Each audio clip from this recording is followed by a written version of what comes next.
warahmatullahi wabarakatuh. Perkenalkan, kami dari kelompok 2. Pada kesempatan kali ini, izinkan kami memaparkan materi hasil diskusi dari kelompok kami dengan judul Pudarnya Persepsi Pendidikan Tinggi bagi Perempuan.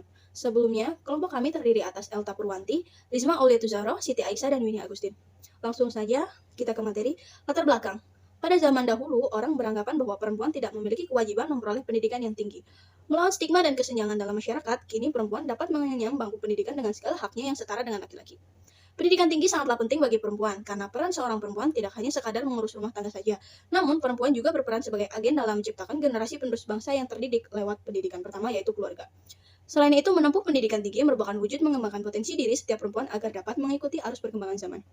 Dikutip dari sebuah artikel berjudul "Mengapa Jumlah Mahasiswi Lebih Banyak dari Mahasiswa" yang ditulis oleh P. Krismantono Sudiro, mengemukakan sebuah fakta yang bersumber dari publikasi World Economic Forum Skinner Cup Report 2015, mencatat bahwa nisbah jumlah mahasiswi terhadap jumlah mahasiswa 1,03 relatif hampir sama, sedikit lebih tinggi. Situasi ini dinamakan reversal of gender inequalities in higher education, yang dapat muncul akibat dari faktor kurangnya diskriminasi terhadap perempuan di pasar tenaga kerja, di masyarakat, dan di dalam lingkungan keluarga. Selanjutnya, rumusan masalah. Berdasarkan pembahasan dari latar belakang tersebut, maka rumusan masalah yang dimiliki adalah apakah persepsi masyarakat berkaitan dengan pendidikan tinggi bagi perempuan masih berlaku? Selanjutnya akan dibawakan oleh kawan saya, Elta Purwanti.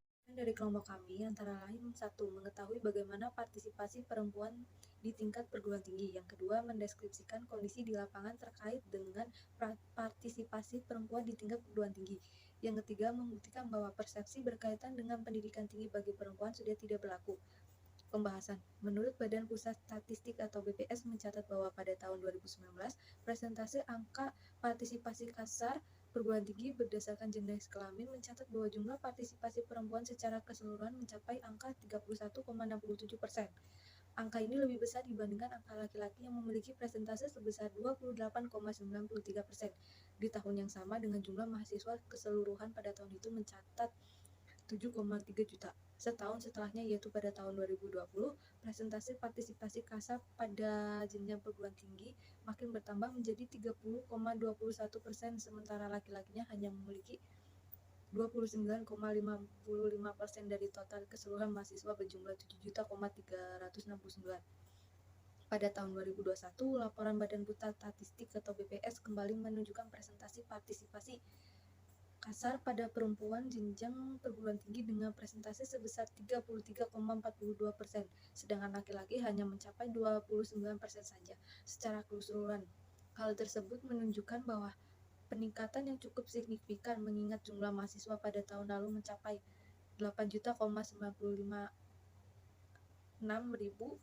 Angka presentase tersebut cukup menunjukkan bahwa hampir di setiap tahun terjadi peningkatan jumlah partisipasi perempuan pada pendidikan jenjang perguruan tinggi. Berikut data berupa tabel grafik sebagai indikator data diskusi yang kami lampirkan.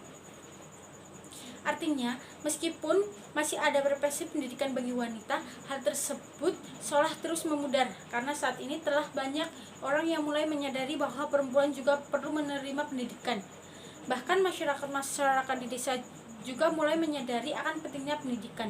Bahkan kini mereka tidak lagi ragu untuk menyekolahkan putri-putri mereka hingga ke perguruan tinggi.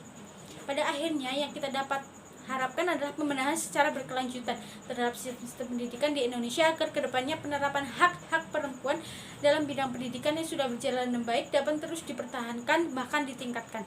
Sama halnya dengan laki-laki, perempuan pun dapat memberikan kontribusi besar bagi pembangunan negara melalui ilmu pengetahuan yang diperoleh dari bangku pendidikan tanpa terkecuali.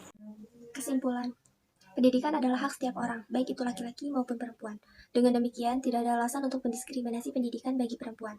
Sehubungan dengan itu, maka budaya-budaya dan segala hal yang menghambat kesepakatan kaum perempuan untuk mendapatkan pendidikan dan pelatihan guna meningkatkan pengetahuan dan keterampilannya harus diluruskan dan diperhatikan oleh yang berdaya, seperti pemerintah, orang tua terhadap anak, orang kaya terhadap orang miskin.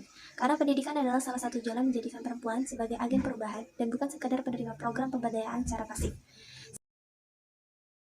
Sekian dari kelompok kami. Wassalamualaikum warahmatullahi wabarakatuh.